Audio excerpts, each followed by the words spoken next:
again on today and one on tomorrow, and it's going to sell real quick. But it's a great deal. Anyone who wants to buy a beautiful home for only $450,000, absolutely gorgeous, on Mount Lemon and out by Summerhaven. Well, at that price, Dick, it's a fire sale. Well, hey, just bring your marshmallows and your s'mores. I've heard that the market up at Mount Lemon right now is really hot. Yeah. You know what they're doing? I got to share. They're building a hotel out in Summerhaven. Yep. And they got all these little park model, manufactured homes, Mm-hmm. and they're taking 200 of them and they're connecting them all together, and so people will be able to come up to Summerhaven and rent a park model manufactured home at this hotel. And what a great idea as far as bringing more business into Summerhaven. And they got a place for all the firefighters to stay. Yeah. That was mean. God forbid. Sorry. Positive thoughts. Come on. I am It dead was funny positive. though.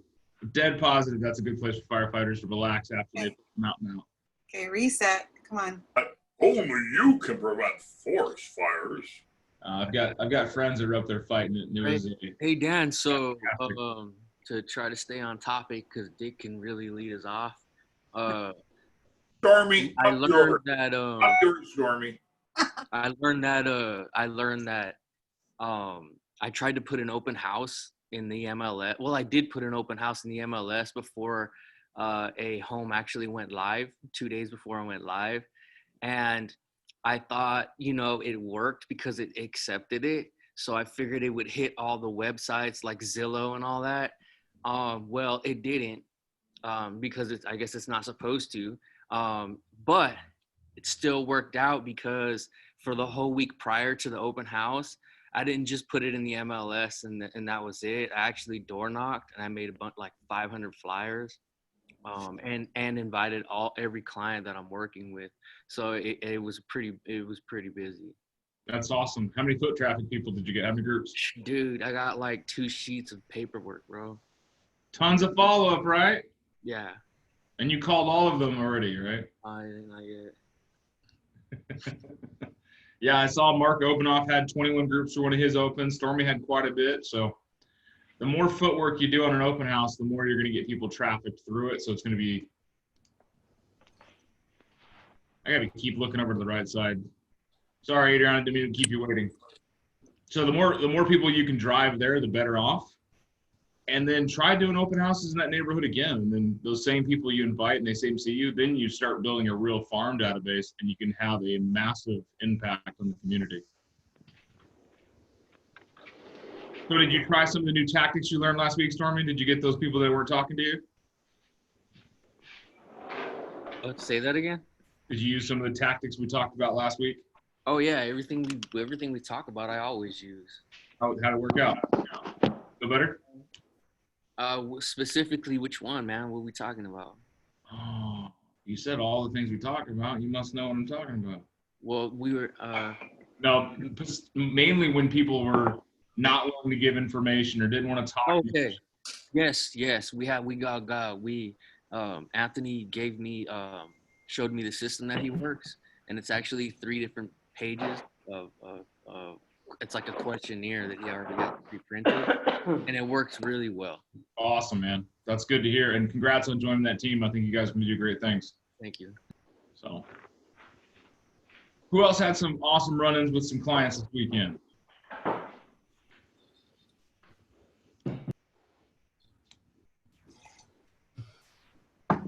I got a question.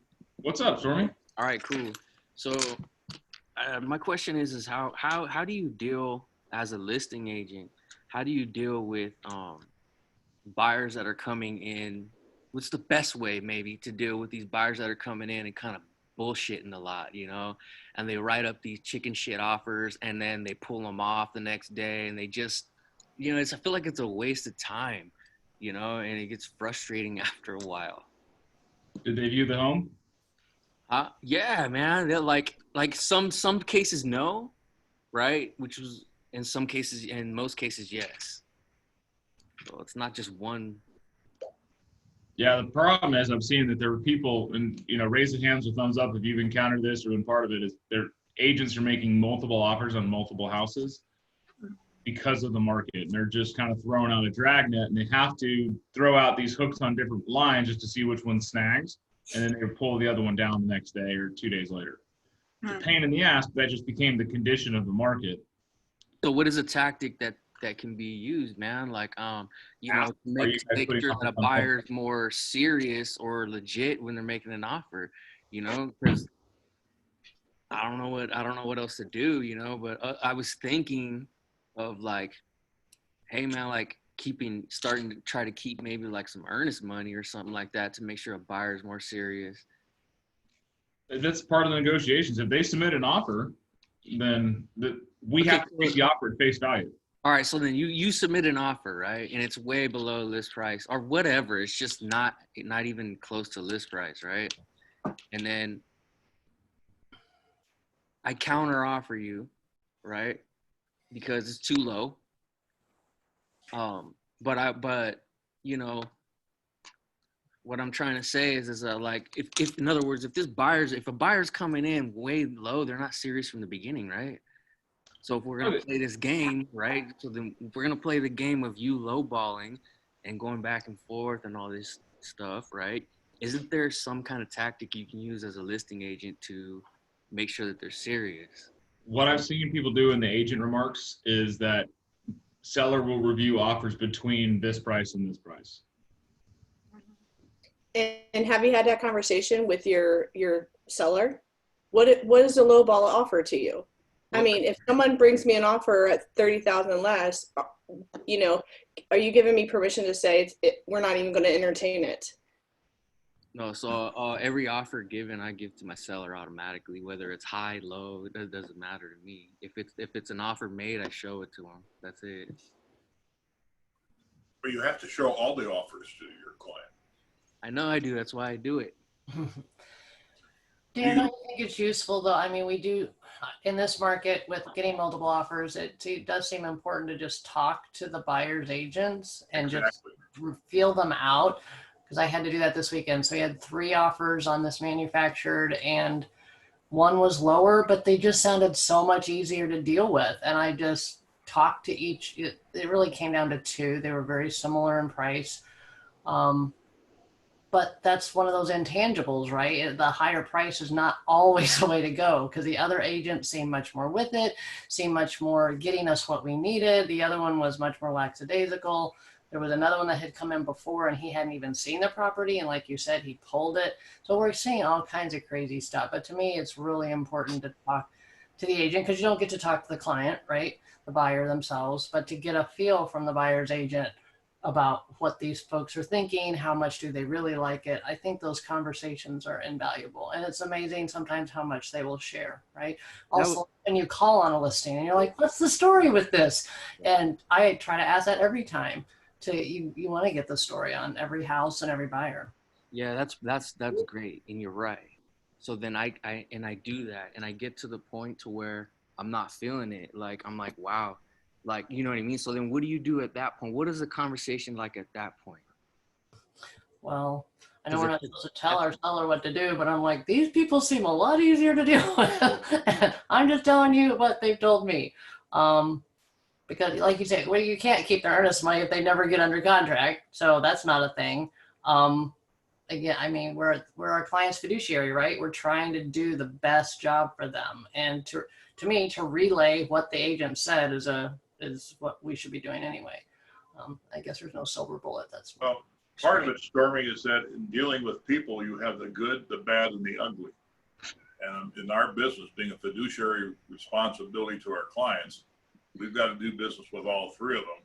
But we help our clients figure out which ones are good, which ones are bad, and which ones are ugly.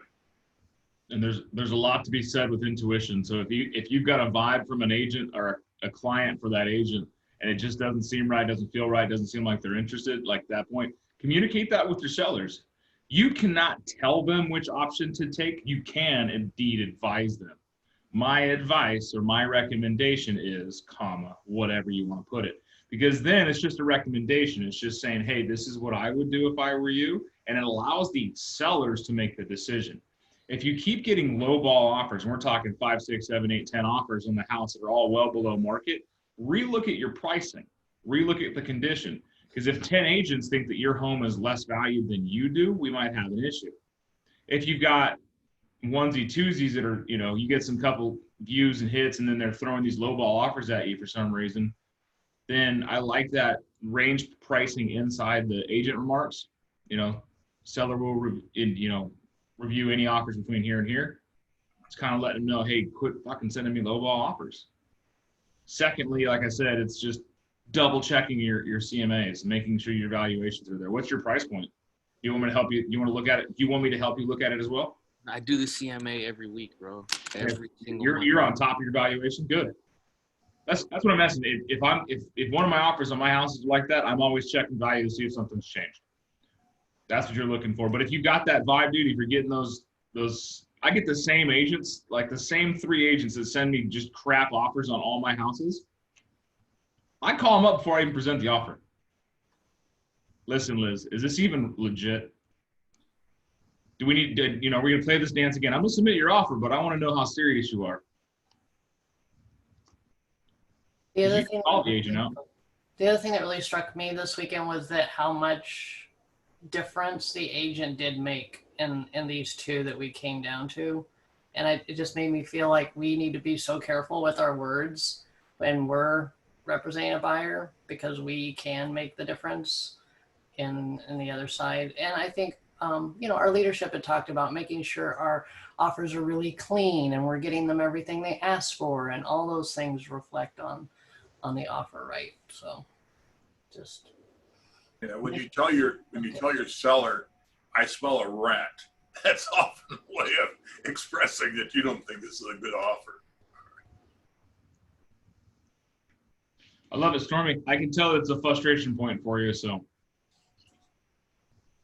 There is no magic pill. There is no magic thing to get around it. Unfortunately, that is the condition of the market we're in. Who else has something fun or a question we can work around? I have a topic that maybe we could address during one of the masterminds. Absolutely.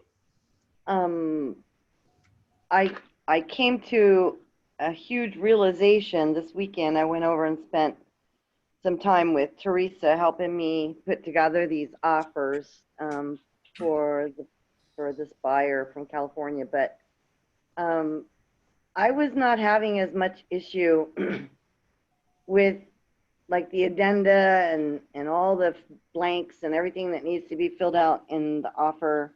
What I ran into a realization was that I had no idea, and I don't recall hearing any specific teaching on it, how to fill out the information regarding what that buyer is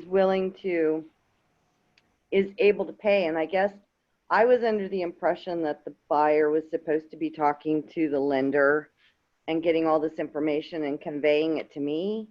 And Teresa was like, well, no, we talk to the lender because they don't often know or whatever. And I just don't remember hearing anything about that. Like, how much money do you have for down payment? How much money do you, she had to go over the whole thing with the title security cost sheet thing, worksheet thing. Didn't even know that was a thing. I mean, I remember seeing it, somebody referring to it, but I don't remember anybody going through it and explaining it.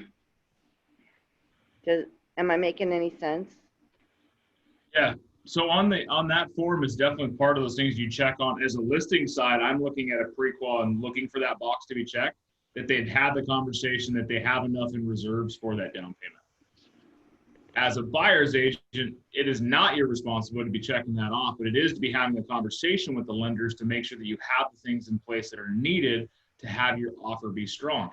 The pre-qual is, I want you to think about it as an addendum to the purchase offer. It has to be sent because it's lined out in the offer itself that you will be getting an Arizona pre-qual. And that can itself deter. You can have identical contracts, right? Anyone seen this? They're identical, 100% the same. And then one pre-qual hasn't been filled out, one has. Which offer are you going to take? Which offer do you feel better submitting? Fill that one. The prequel. It's definitely something we are not focusing on as much as we need to. And that's just pushing it back on lazy lenders. When they'll just sign the bottom, send it. It's not on us to fill it out. It's not on the buyers to fill it out. That is actually the lender section of the pre-qual. But it's a good question, Tess, because it's definitely something you need to think and look at.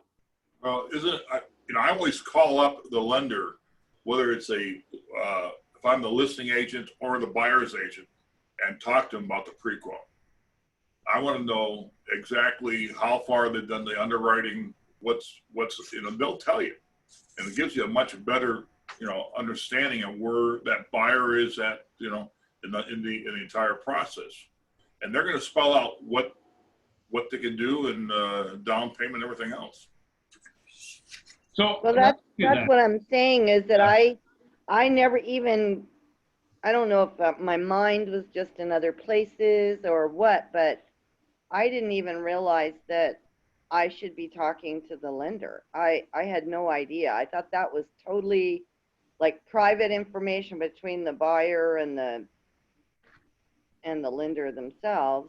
Yeah, I'll take ownership of not making sure that was clear, but let me be 100% clear. As a fiduciary, your job is to look after the best interests of your client and put their interests above all. That means you need to know intimate information to help guide them. If they're going through a divorce and the money's locked up in a trust and can't be accessed for 6 months, that might be something you need to know. As a fiduciary, it is our responsibilities to ask the hard questions to get to that information so that we can best guide our clients. We all have heard the joke that real estate's a lot of counseling and a whole lot less sales. Well, that's the truth, is because we know so much more about our clients than anyone else, and you have to know this information to help them navigate the transaction.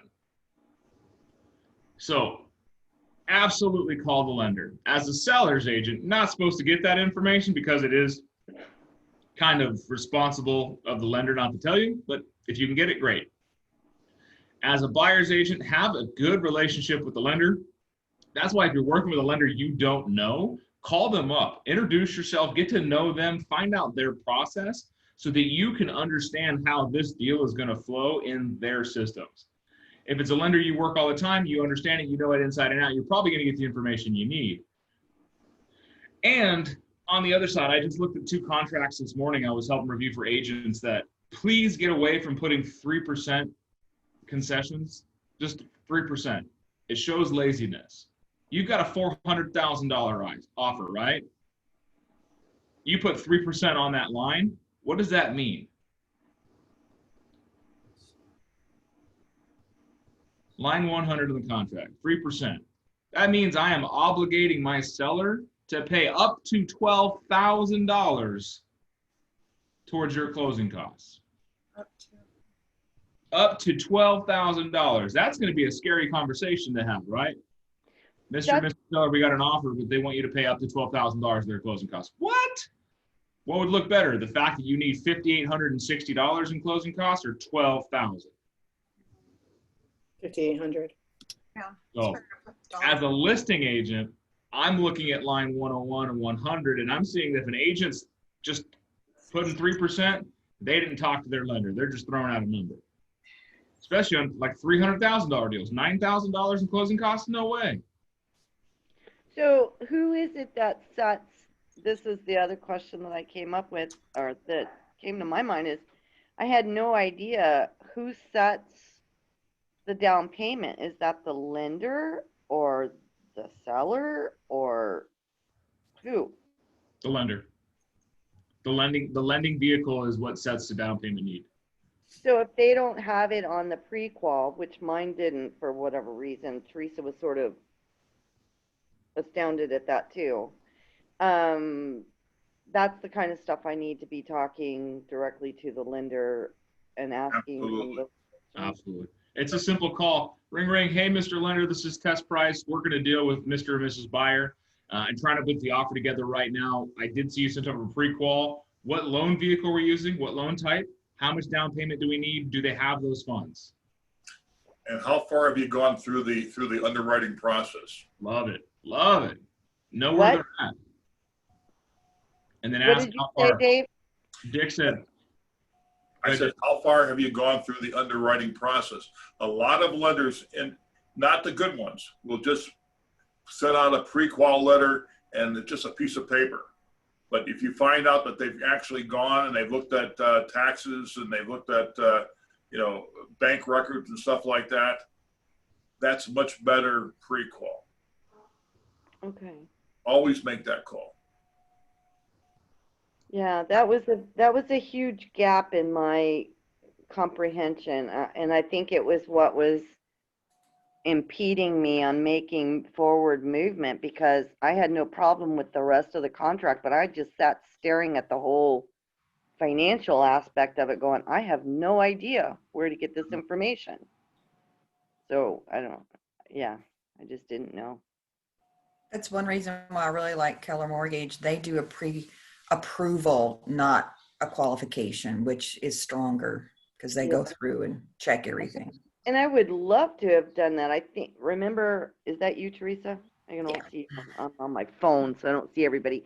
That was one of the things that you and I talked about, is I would have loved to be able to use Keller Mortgage as one of the options. And if if my buyer had been willing to do the online thing, because it was going to save him the origination fee, all that stuff. But he's so old school that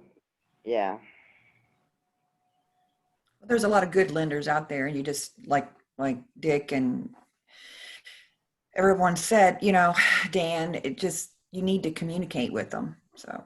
But I didn't know that. Okay. But I do now. Now. Mhm. I just hope I'm not too late. So. Dan, do you have time for one more quick question? for you, Miss Mara? Absolutely. It may not be quick.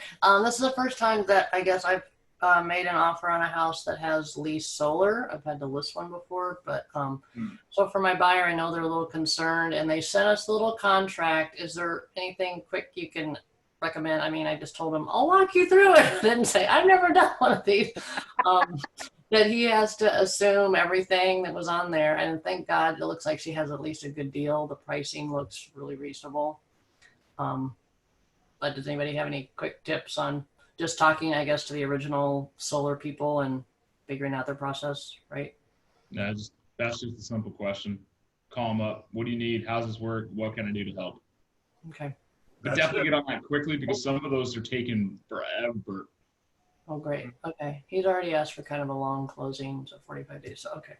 Yeah, if you're within 10 days of closing and you have not gotten anything started on the solar process, it'll be a miracle to get that thing. We just are making the offer today. So Yeah, so as long as once you get it, consider that part of the inspection need. I told him we had that time. If he was freaked out by it, it was part of our inspection period. I read that much in their contract. So, or the lease addendum thing. Do you know who the solar holder is? Solar Power? Is that what they're called? Yeah, they're a bigger one. They're easy. Okay. I know that if it's Tesla, Yeah. everything's online. Just do it as quick as you can. Okay. And then Solar City, they go through Dividend Financial, which is a pain in the ass. Oh, one more quick question. This seller said that she was willing to put some sort of covering on the back windows because it faces a busy street to make them soundproof. Does anyone know? She had heard that there's a company in Tucson that would do this. Does anyone know what the heck she might have been talking about? Please find out and let me know. Okay, I'll let you know. Please find I it. think Pella maybe. She acted like it was some sort of window covering. I was like, oh, okay. Well, okay, I can at least give them a call. Yeah, because they're high end, but they may know or give you some another company that can do that. Yeah. So. Okay. If she's I guess- talking like a curtain, she sometimes those are called considered. it covering. I don't know. Anyway, she said she's Coverings could be do like just be a curtain or a blind. pretty desperate to get this house under contract. She's been on for 40 days, so we're Okay. coming low. I think you're right, Amber. I think Pella has a window itself that you can do, but I don't know. I don't know about like a film or a covering. And when I But they hear, may know. yeah, They may know somebody. Okay, thank you guys. Yeah, when I hear that, I think of window coverings as like blinds and curtains, because I have blackout curtains on my bedroom that are they're thick for acoustic lining too, so you don't get as much sound transfer through. Well, we didn't really notice the noise, but that was a Sunday too, so who knows? Okay. The wood blinds are really good for absorbing not only the heat but sound. The Okay. indoor wood blinds, yeah. Oh, cool. Yeah, faux wood. Yeah. Awesome. Well, anything else, guys, from the group? I know there's screens that you can put over the outside windows, but I don't know if that's for sound. Yeah, Okay. they're definitely for safety. They got some really cool ones. The wire mesh ones, Cindy, that we think about. You know what? I had them in my last house because of the way my windows were facing. So it was more to like just so the windows wouldn't get so hot. You know, Okay. so it's kind of screen that you can put Like a mesh. absorb a little bit of the heat. Yeah, But I don't know if that would also work with the sound. it might. I mean, shit, it takes care of the heat. It gets added layer of insulation. That's good stuff. Okay. Got some cool products out there right now, so. Yep. Awesome, guys. We're going to join you at Ignite. I'll see you in about 27 minutes. Other than that, enjoy your Mondays. You're beautiful people. I love you. Don't ever change. Just get better. And have yourselves a wonderful day. And remember, vote Pedro. Yes. But God bless everybody. Thanks, guys. Enjoy your Monday. Bye.